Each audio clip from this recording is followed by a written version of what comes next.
kejar akhirat, dunia bersimpuh sujud di bawah tapak kakimu. Kau cari dunia, akhirat belum tentu dapat.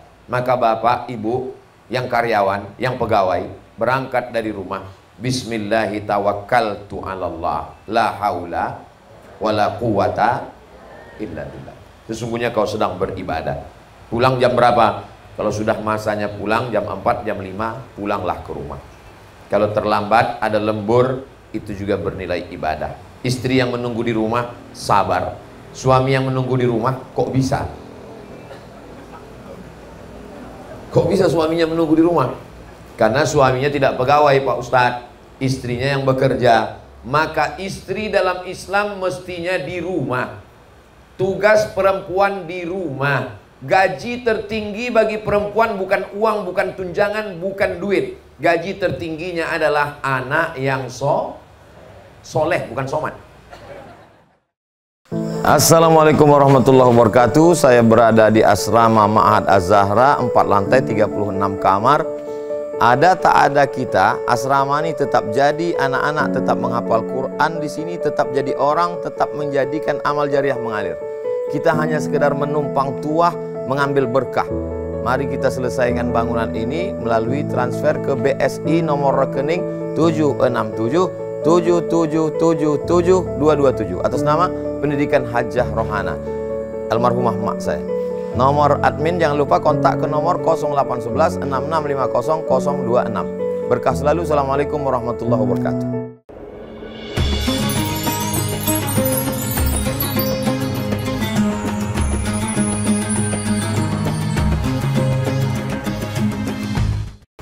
Assalamualaikum warahmatullahi wabarakatuh. Alhamdulillah, Allahumma salli ala Sayyidina Muhammad wa ala ali Sayyidina Muhammad. Yang sama-sama kita hormati Direktur beserta seluruh karyawan dan keluarga besar PT Pembangunan Aceh PEMA, yang tak dapat saya sebutkan satu persatu. Insya Allah semuanya dimuliakan Allah Subhanahu wa ta'ala. Amin ya rabbal alamin. Hadir bersama kita kakak kelas saya di pesantren Darul Arafah Medan dan juga di Mesir, yang sekarang menjadi anggota DPD RI, Al-Mukarram Ustadz Tengku Fadil Rahmi. Ini motivasi bagi adik-adik semua yang mau jadi anggota DPD 20 tahun lagi. Udah kenal orangnya? Nah, mohon berdiri dulu Tengku Fadil. Berikutnya ketua tim UAS. Jadi Ustaz Abdul Somad ke Aceh ini ada yang ngurus. Kemana saja, di mana saja lokasinya, berapa kali ngambil foto, selfie. Itu diatur sedemikian rupa, makannya, minum kopinya. Nah, ini semua diatur oleh kakak kelas saya juga di Mesir, angkatan 96, saya angkatan 98. Namanya Tengku Nazarudin Yahya LC. Nah, berdiri mohon Ustadz Nazar. Nah, ini orangnya. Kalau nampak di pinggir jalan Anda seperti baleho, memang inilah orangnya. Silakan duduk Tengku. Kemudian relawan-relawan yang banyak, tak bisa saya minta satu-satu berdiri, karena kalau berdiri semua azan maghrib baru selesai. Apakah menjadi karyawan PT PEMA itu dapat pahala atau tidak? Yang jelas dapat gaji. Masalah pahala ini, innamal a'malu bin niat, segala amal itu sesuai dengan niatnya. Wa innamal likulli imri'in ma nawa, orang sesuai mendapatkan apa yang dia niatkan. Jadi kalau niatnya dapat gaji, ya dapat gaji aja, tidak dapat pahala. Wa man yurid sawabad dunya nu'tihi minha. Siapa yang mau dapat balasan dunia, kami kasih. Wa man yurid sawabal akhirati nu'tihi minha. Siapa yang mau dapat balasan akhirat, kami berikan dia. Maka menjadi pegawai, karyawan, direktur, direksi yang ada di PT Pembangunan Aceh PEMA itu dapat pahala. Alasannya, rasionalnya, ketika dia menjadi pegawai, karyawan, direktur, dia mendapatkan gaji, lalu gajinya dibawa pulang untuk biaya anak sekolah, anaknya mendapatkan pendidikan yang layak, maka itu bernilai ibadah. Karena laki-laki itu ada 5 kewajibannya yang merupakan hak anak dan istri. Yang pertama, makanan. Yang kedua, pakaian. Yang ketiga, tempat tinggal. Yang keempat, pendidikan. Yang kelima, perhatian. Dan itu diperoleh dari suami istri yang bekerja. Beda pegawai laki-laki sama pegawai perempuan. Itu di sini letak perbedaannya. Kalau ada pegawai laki-laki, maka di dalam gajinya itu ada hak perempuan. Sedangkan pegawai yang perempuan itu tidak ada hak dari suami. Saya ulang sekali lagi. Kalau ada pegawai yang laki-laki dapat gaji 1 bulan 10 juta, amin. Dari aminnya tak yakin. Kalau ada pegawai laki-laki PT PEMA, lalu kemudian dia dapat uang 10 juta, itu baru pokoknya. Belum lagi uang tunjangan, uang sipak, uang sikut, uang sundul, uang tanduk. Dapat 10 juta, maka dalam 10 juta itu ada hak perempuan dan anak. Di dalam 10 juta itu ada hak makan, beli beras, ayam tangkap. Di dalamnya ada pakaian, di dalamnya ada pendidikan, sekolah anak, di dalamnya ada tempat tinggal, apakah rumahnya kredit atau sudah lunas atau mau bangun rumah baru, asal jangan orang rumah baru. Lalu kemudian di dalamnya ada perhatian, termasuk skincare. Dalam gaji 10 juta Bapak, pegawai laki-laki ada 5 yang mesti dikeluarkan. Tapi pegawai yang perempuan itu tidak ada hak kewajiban apapun untuk dikeluarkan. Nah, itu beda gaji laki-laki sama gaji perempuan. Tapi karena pegawai perempuan ini sangat cinta pada suaminya, semua dia kasihkan. Dibilangnya ke suaminya, "Bang, sebetulnya dalam duitku yang 10 juta ini kau tak dapat apa-apa. Tapi karena kesalahan dalam hidupku, satu-satunya kesalahanku adalah jatuh cinta sama kaulah. Maka jangankan duit yang 10 juta ini, nyawa aku berikan. Tapi kalau kau macam-macam," itulah beda. Ketawa pula adik-adik ini, macam paham aja kalian. Itulah beda gaji laki-laki sama gaji perempuan. Jadi nanti kalau ada orang bertanya, "Mana suami kau? Kenapa belum pulang juga malam?" Dia sedang beribadah. Ibadah di mana? PT PEMA. Mana pula di PT PEMA itu beribadah? Karena dia mencari nafkah yang halal. Itu alasan yang pertama rasional bahwa bekerja di PT PEMA itu ibadah.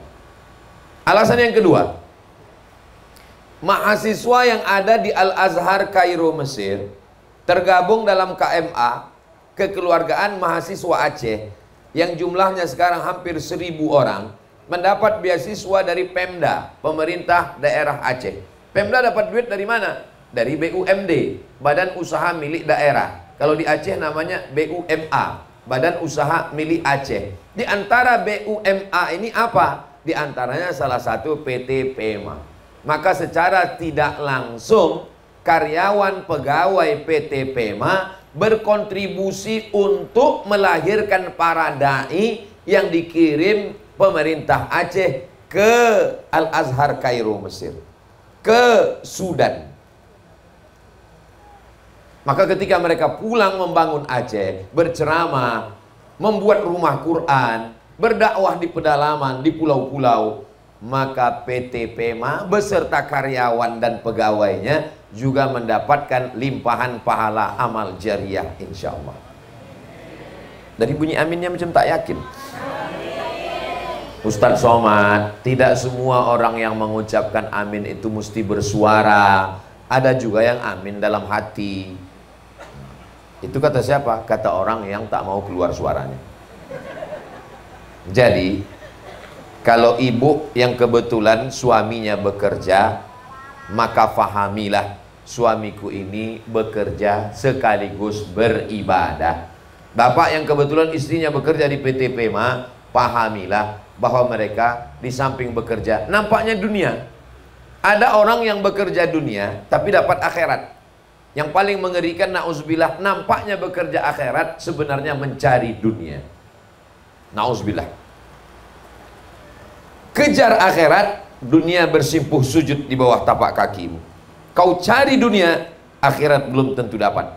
Maka bapak, ibu, yang karyawan, yang pegawai, berangkat dari rumah, bismillahi tawakkaltu 'alallah, la haula wala quwata illa billah. Sesungguhnya kau sedang beribadah. Pulang jam berapa? Kalau sudah masanya pulang jam 4, jam 5, pulanglah ke rumah. Kalau terlambat, ada lembur, itu juga bernilai ibadah. Istri yang menunggu di rumah, sabar. Suami yang menunggu di rumah, kok bisa? Kok bisa suaminya menunggu di rumah? Karena suaminya tidak pegawai, Pak Ustadz. Istrinya yang bekerja. Maka istri dalam Islam mestinya di rumah. Tugas perempuan di rumah. Gaji tertinggi bagi perempuan bukan uang, bukan tunjangan, bukan duit. Gaji tertingginya adalah anak yang soleh, bukan somat. Prestasi perempuan yang tertinggi bukan Grammy Award. Prestasi perempuan yang tertinggi bukan dinobatkan sebagai perempuan terkuat di dunia. Prestasi perempuan yang tertinggi adalah jannah, surga. Tapi jangan gara-gara ini, jangan ceramah ini dipotong. Besok semua karyawan PEMA yang perempuan mengundurkan diri. Perempuan dalam Islam boleh bekerja dalam kurung syarat dan ketentuan berlaku. Yang pertama, izin suami. Dan suami memberikan izin itu memang sukarela, bukan karena terpaksa. Bukan karena bang izinkan aku, kalau tidak awas kau. Yang kedua, bekerjalah mencari nafkah demi untuk membantu suami. Bang, sebetulnya aku ini di rumah merawat dan menjaga anak kita, tapi karena kau termasuk dalam 8 asnaf fakir miskin du'afa, maka aku bekerja. Tentu dengan bahasa ibu yang lembut. Beda sama bahasa. Jangan bahasa ini dipakai ke rumah nanti. Karena aku cinta padamu, karena aku ingin membantu keluarga, maka aku pun bekerja. Lalu kemudian ketika di tempat bekerja, pandai-pandailah menjaga diri. La tabarrajna tabarrujal jahiliyatil ula. Jangan bersolek-solek jahiliyah. Yang biasa-biasa saja.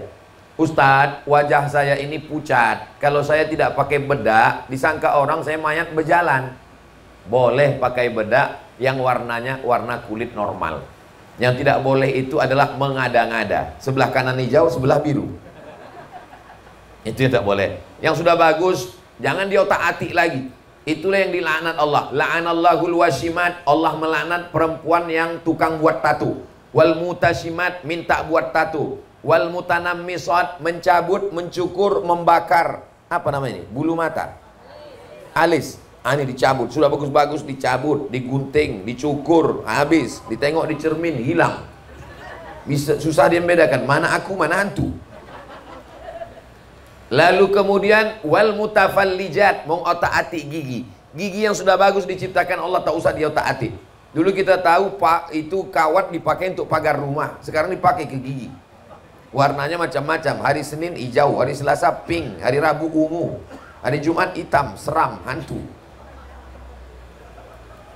Sudah bagus diciptakan Allah, kecuali yang tidak layak. Ini tak boleh. Kecuali yang sudah tidak layak. Ada sebagian orang, dia senyum, kita trauma. Itu boleh. Karena merubah yang tak layak menjadi layak boleh.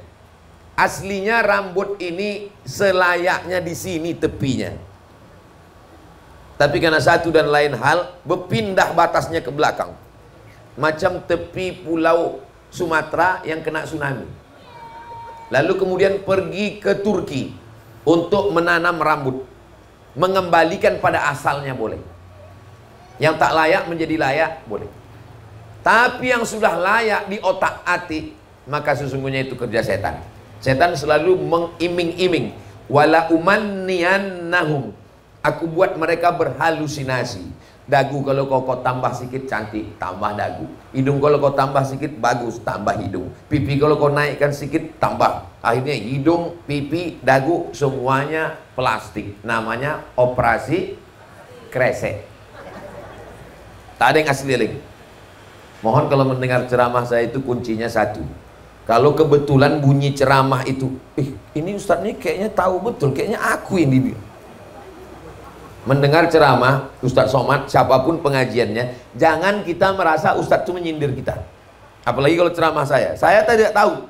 Karena saya sebelum datang ke Aceh, sebelum datang ke Jambi, sebelum datang ke Sulawesi, sebelum datang ke Malaysia, saya tidak tahu mau menemui siapa, di mana. Saya tak mau itu.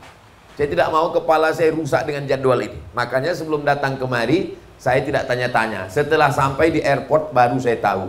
Pagi ini baru saya tahu bahwa tadi saya tanya, kita mau kemana nih Tengku Nazar? Kita mau ke PT PEMA, Pembangunan Aceh. Oh, jadi saya tak tahu. Saya tidak pernah tanya bagaimana karyawannya, apakah sudah operasi plastik. Tak tahu saya, tak tahu menahu saya. Yang penting saya sampaikan apa yang saya pikirkan. Supaya jamaah jangan menyangka saya menyindir. Kunci mendengar ceramah Ustadz Somad itu satu, jangan tersinggung. Karena beberapa jamaah yang tersinggung pulang meninggal.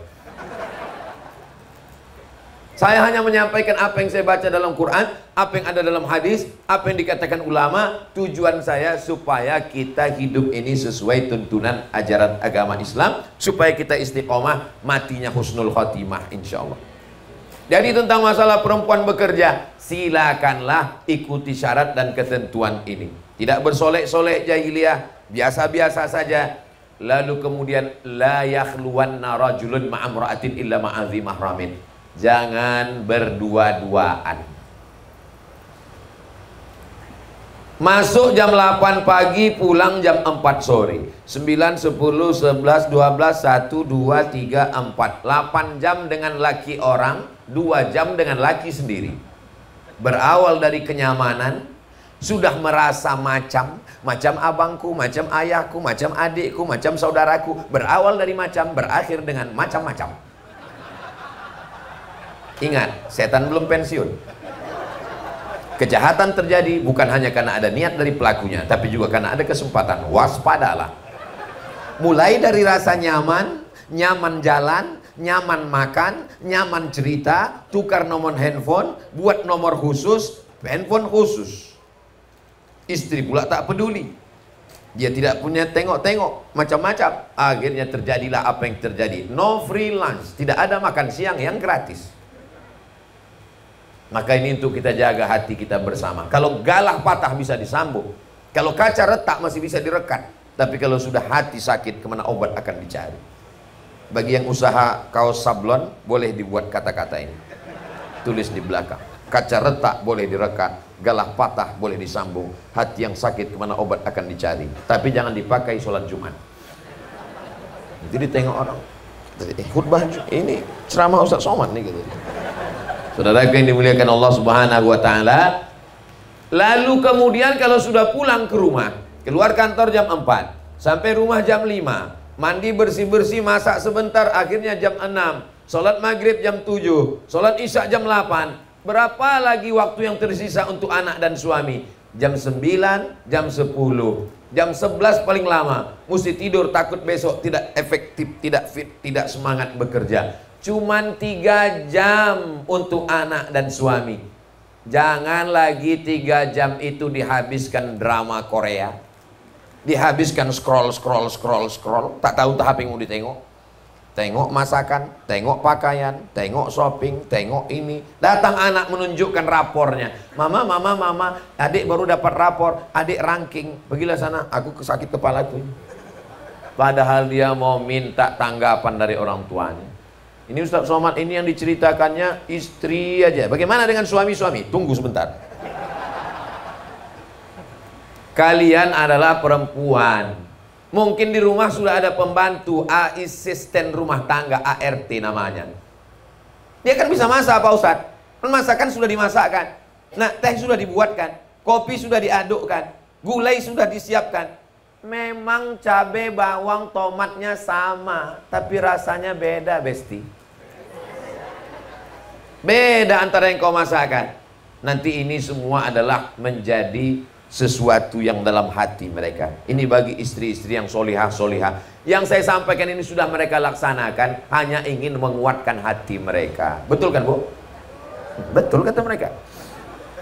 Adapun suami sudah di kantor berangkat dari jam 8 pagi, itu pun berangkatnya jam 7. Bahkan di sebagian tempat karena macet, Anaknya masih tidur, dia sudah berangkat. Pulang jam 4 sore, kena macet, sholat maghrib, meeting, browsing, hunting, mancing. Akhirnya sampai ke rumah, anak sudah tidur. Kalaupun pada hari Ahad, ketemunya cuma tinggal 3 jam. Jam 9, jam 10, jam 11. Hadirlah di rumah, bukan hanya badannya, tapi ruh dan jasadnya sekalian. Banyak laki-laki kepala rumah tangga, coba renungkan kapan terakhir mengajak anak sholat, kapan terakhir ngajar istri mengaji, kapan terakhir membangunkan mereka sholat tahajud malam. Ingat, ar-rijal, laki-laki, qawwamuna 'alan nisa, menjadi pemimpin bagi perempuan. Kalau sanggup memberi dia kajian, berikan. Kalau tak sanggup, undang guru mengaji, hubungi Ustadz Nazar, minta ikatan alumni Timur Tengah. Assalamualaikum Ustadz Nazar. Waalaikumsalam. Yang kemarin membawa Ustadz Somad ke kantor kami kan? Betul. Tolong kirimkan beberapa adik-adik kelas Ustadz mengajar, istri saya mengajar di rumah. Bapak tak bisa ngajar, jangankan mengajar, aku pun tak bisa baca Quran Pak Ustadz. Bapak mau ngaji sekalian? Enggak, saya mau ngaji di tempat yang lain. Jangan satu pengajian sama istri saya, hilang harkat martabat diri saya. Enggak apa-apa, itu namanya jaim. Saudaraku yang dimuliakan Allah Subhanahu wa Ta'ala, ini semua untuk kebaikan kita bersama. Ustadz Somad, apa hukumnya suami tak pernah di rumah karena mancing? Orang bertanya ke saya. Tidak perlu memancing. Kenapa? Karena ikan sudah banyak di pasar. Bukan masalah ikannya Pak Ustadz. Berapa banyak laki-laki menyiapkan pancing, menyiapkan motor, menyiapkan mobil, mobilnya berhenti, habis itu menyiapkan speedboat sampai ke tengah laut mancing. Bukan masalah ikannya Pak Ustadz, adventure, petualangannya Pak Ustadz. Sampai sore petang pulang ke rumah tak ada juga ikan. Mampir ke pasar beli sekilo baru pulang ke rumah. Hobi tak bisa dibayar. Saya suka jalan-jalan, naik motor, jalan-jalan, memancing, surfing, diving. Ini hobi kita. Tapi kita jangan lupa bahwa di hadapan kita ada tanggung jawab di hadapan Allah. La tus'alunna yauma idzin anin na'im.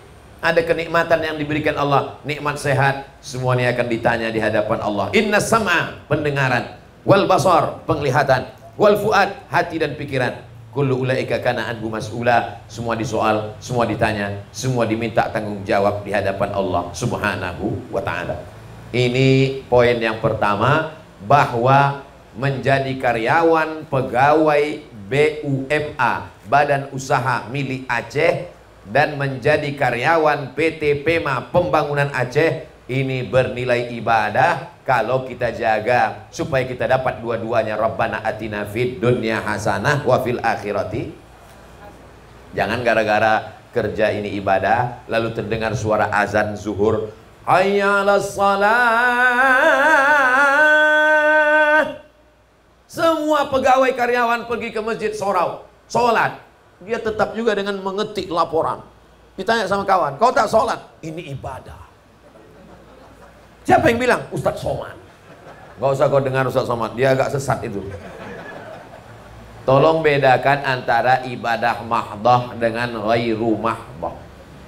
Ibadah mahdoh pure, original, tak bercampur dengan yang lain. Ibadah, zikir, baca Quran, zakat, umroh, haji, itu namanya ibadah mahdoh. Yang kedua ini bukan ibadah mahdoh, namanya ghairu mahdoh. Dia bukan ibadah, tapi bernilai ibadah. Masuk kerja kantor di PT PEMA, itu masuknya ibadah mahdoh atau yang ghairu mahdoh? Ghairu mahdoh. Kalau saya ceramah, saya nanya ke jamaah, tolong jamaah jangan stres. Kenapa? Saya biasa kalau ceramah saya tanya, itu biasanya saya jawab sendiri. Perhatikanlah, perhatikan. Nggak pernah saya nih mendikte jamaah. Coba apa. Ada orang, dia menikmati kalau orang tak tahu. Itu ada penyakit itu. Kalau saya enggak. Kalau saya tanya, waktu saya jadi dosen pun gitu. Makanya di antara mahasiswa itu sudah tersiar kabar. Nanti kalau Ustadz itu nanya, kok diam aja, dijawabnya sendiri itu. Ujian lisan saya tanya, apa yang dimaksud dengan hadis sahih? Saya tengok dia diam. Hadis sahih itu adalah, kata saya. Dia pun lama-lama ketahuan. Ustaz tuh kalau dia nanya, bunyinya aja dia marah itu. Baik itu orangnya. Memang saya ini baik. Nah, jadi masuk kantor PEMA itu bukan ibadah mahdhah. Karena dia bukan sholat. Dia adalah ibadah ghairu mahdhah. Ghairu mahdhah itu semua aktivitas kita sehari-hari. Kalau kita niatkan karena Allah, maka itu adalah ibadah. Makan misalnya, makan. Kenapa Ustaz tiba-tiba ingat makan? Memang jam-jam makan ini kan. Makan itu ibadah apa bukan ibadah? Bukan ibadah. Siapa bilang makan ibadah? Kalau makan ibadah berarti kucing beribadah. Kucing makan, ayam makan. Maka makan bukan ibadah, tapi dia bisa bernilai ibadah kalau disebut nama Allah. Allahumma lakasumtu. Bernilai ibadah. Masuk toilet, WC, bukan ibadah. Karena toilet tempat hantu, tempat setan. Allahumma inni a'udzubika minal khubusi wal khaba'is. Ya Allah, lindungi aku minal khubusi, dari setan jantan, wal khaba'is, dan setan betina. Ternyata setan pun jenis kelaminnya cuma dua, jantan dan betina. Jadi LGBT itu lebih parah dari setan. Jadi ketika kita langkahkan kaki kiri masuk ke dalam, kalau udah masuk ke dalam jangan sebut lagi nama Allah, tak boleh. Sebelum masuk itu, Allahumma inni a'udzubika minal khubuthi wal khaba'ith.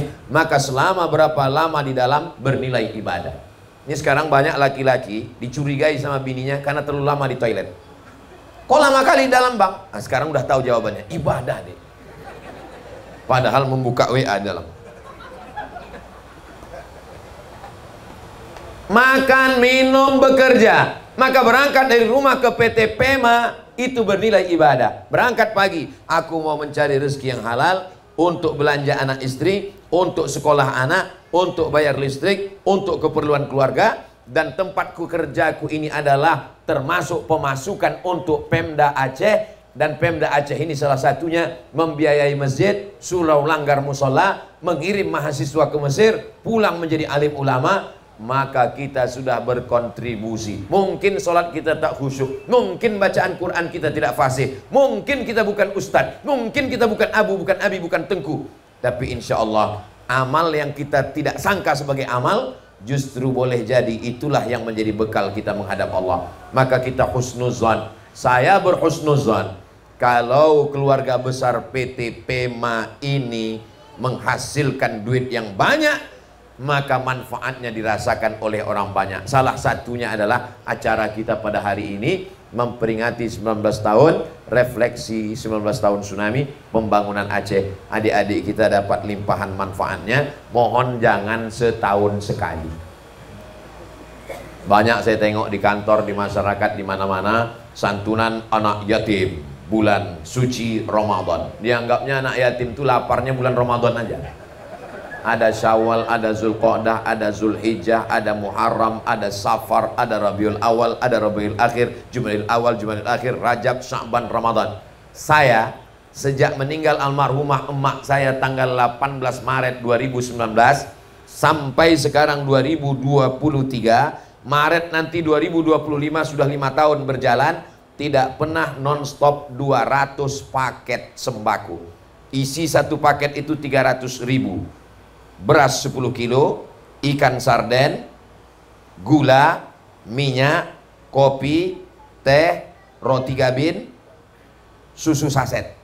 Apa dulu makanan almarhumah itu saya kirimkan. Gunanya untuk apa? Karena saudara kita, kawan kita, sahabat kita, tetangga kita, anak yatim, fakir miskin dan duafa makannya tiap bulan. Ini kadang banyak tradisi di tengah masyarakat, kalau sudah menyambut bulan suci Ramadan, undangan di sana, undangan di sana, undangan di sini. Tak sanggup makan anak yatim. Begitu habis bulan Syawal, mana makanan tadi? Maka coba kita robah, setiap bulan kita adakan santunan, tidak selamanya adik-adik kita diundang. Tapi kita transferkan, kita datang langsung. Coba datang langsung ke panti, ajak mereka makan, duduk di tempat mereka makan, tengok kamar mereka, tengok toiletnya, tengok tempat makannya. Itu beda dengan mereka datang diundang ke kantor. Kalau saya, memang saya bawa itu, anak saya bawa, istri saya bawa, pergi ke panti.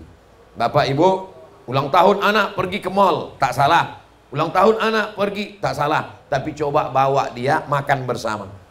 Assalamualaikum Bapak Ketua Panti. Waalaikumsalam. Berapa semua adik-adik kita di sini? Ada 100. Tolong, saya mau makan siang sama mereka. Semuanya Pak? Enggak, 3 orang aja. Kebetulan 3 bungkus yang kita bawa kan. Kita duduk bersama. Kata Nabi ketika ada seorang yang hatinya keras, syaka rajulun an qaswatil qalbi, datang seorang laki-laki yang mengadu hatinya keras. Maka kata Nabi, at'imil masakin, kasih makan orang miskin, wamsah ra'sal yatim, usap sapu kepala anak yatim. Jangan sangka bapak yang hari ini mengusap kepala anak yatim lalu kemudian kita kekal abadi, belum tentu. Kalau hari ini saya mengusap kepala anak-anak saya ini, adik-adik kita ini, boleh jadi besok pagi kepala anak kita diusap orang. Karena umur tak ada yang bisa menjamin. Innama amruhu idza arada syai'an ayaqula lahu kun fayakun. Umur kuasa Allah Subhanahu wa taala. Maka ini santunan-santunan ini dibuat tiap bulan. Ada lagi santunan wajib 3 kali. Yang pertama, pendaftaran uang sekolah bulan Juni Juli. Yang ketiga, menyambut Idul Fitri. Yang keempat, uang semester. Jangan sampai ada anak yatim, fakir, miskin, du'afa tidak boleh masuk kelas karena 3 bulan tertunda uang sekolah. Itu kita diminta tanggung jawab di hadapan Allah Subhanahu wa ta'ala. Tapi kami udah bayar zakat Pak Ustadz. Zakat itu wajib. Tapi kami sudah ke Basnas Pak Ustadz. Itu yang wajib. Ada yang sunnat. Yang sunnat inilah yang disebut dengan sodako, solawat pula gitu. Sallallahu wasallam ala nabi sayyidina Muhammadin wa alihi wa sahbihi ajma'ina. Sallallahu wasallam ala nabi sayyidina Muhammadin wa alihi wa sahbihi ajma'ina. Tidak diakui sebagai umat Nabi Muhammad SAW kalau membiarkan anak yatim. Ara'aital ladzi yukadzibu biddin. Tahukah kamu siapa itu pendusta agama? Fadzalikal ladzi yad'ul yatim wa la yahuddu ala ta'amil miskin. Fawailul lil. Salat nomor 3. Salat nomor 3. Yang pertama anak yatim, yang kedua fakir miskin, yang ketiga baru salat. Tapi jangan ini nanti jadi alasan. Istrinya nyuruh, abang kok tak salat? Abang kok salat? Salat itu nomor 3 mah. Siapa yang bilang? Ustadz Somad. Kan udah aku bilang jangan dengar ceramah Ustadz Somad itu lagi. Dia Ustadz tak betul itu. Dari mana kau tahu? Ku tengok di medsos. Jamaah yang dimuliakan Allah Subhanahu wa taala, maka ini semua rezeki.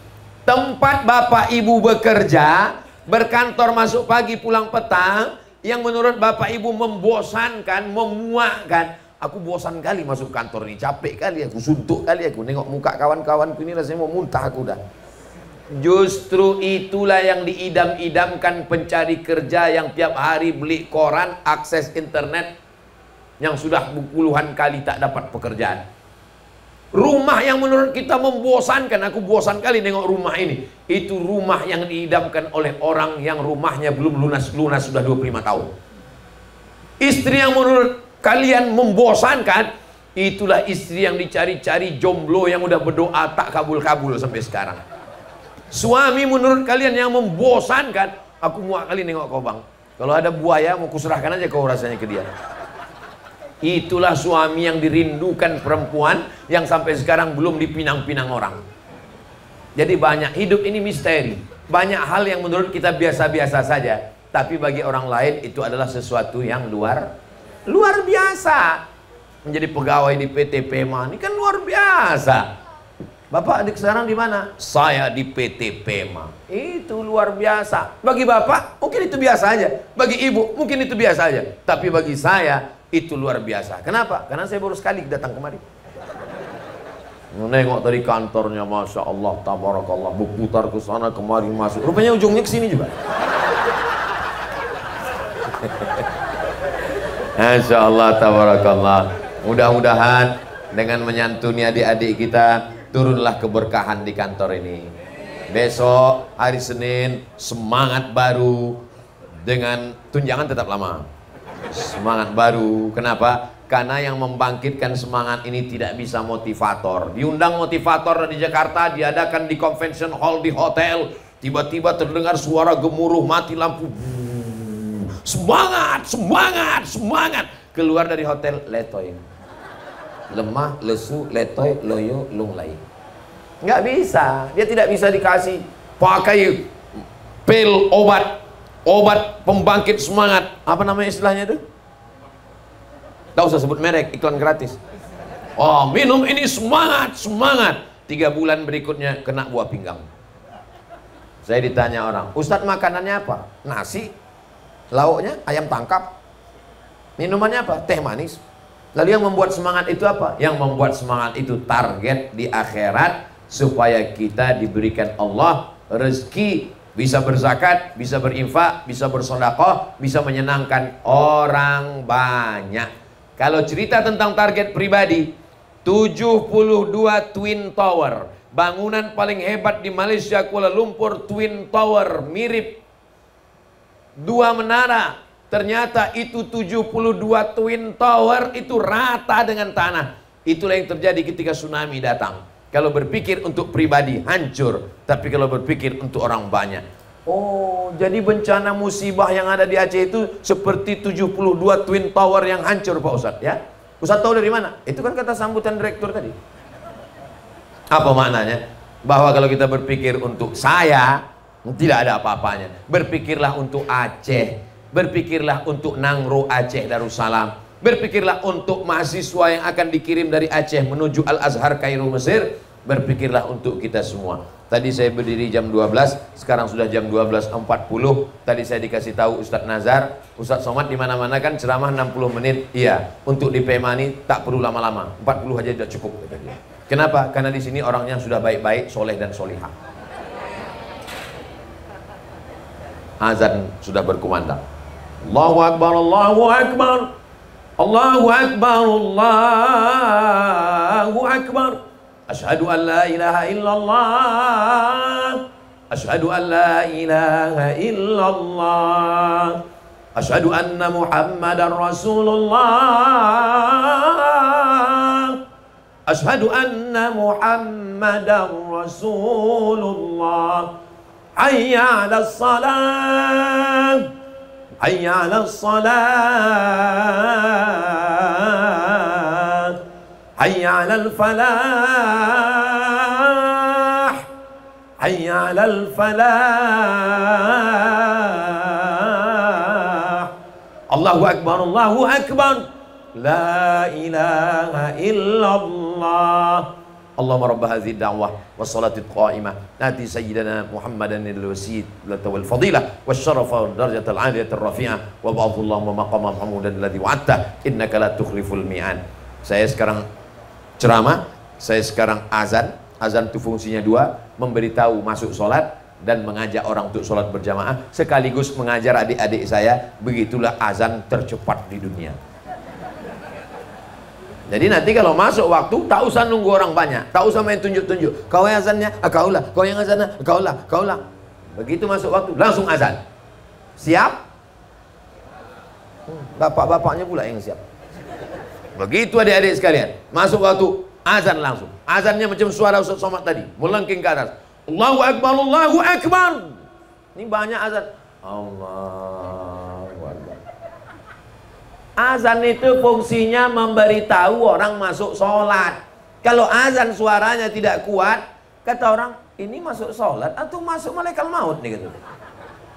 Saudara yang dimuliakan Allah Subhanahu wa taala, di siang yang penuh dengan berkah ini, maka kita sama berdoa kepada Allah supaya karyawan, pegawai, direktur PT PEMA semakin bersemangat, bermanfaat untuk umat, bermanfaat untuk Nangro Aceh Darussalam, bermanfaat untuk Indonesia, bermanfaat untuk yatim piatu, bermanfaat untuk fuqara, bermanfaat untuk keluarga, bermanfaat dunia, bermanfaat akhirat. Ala hadhihi niyah. Al-Fatihah. A'udzubillahi minasyaitonirrajim. Bismillahirrahmanirrahim. Alhamdulillahirabbil alamin. Arrahmanirrahim. Maliki yaumiddin. Iyyaka na'budu wa iyyaka nasta'in. Ihdinas siratal mustaqim. Siratal ladzina an'amta 'alaihim ghairil maghdubi 'alaihim waladdallin. Amin. Allahumma shalli ala sayyidina Muhammad wa ala ali sayyidina Muhammad. Assalamu alayka ya Rasulullah. Allahumma anzilir rahmata wassalamata wal barakata ala hadhil jamaah. Ya Allah, turunkanlah keselamatan, kerahmatan, keberkahan.